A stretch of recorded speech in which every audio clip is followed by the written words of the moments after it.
You might be wondering how I got into this situation. Well, let's just say it has something to do with paws. Dude. What is that?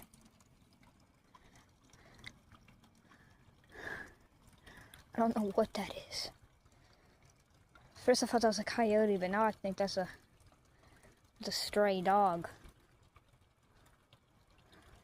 What is it eating? I don't know if I should be scared or not. It looks playful.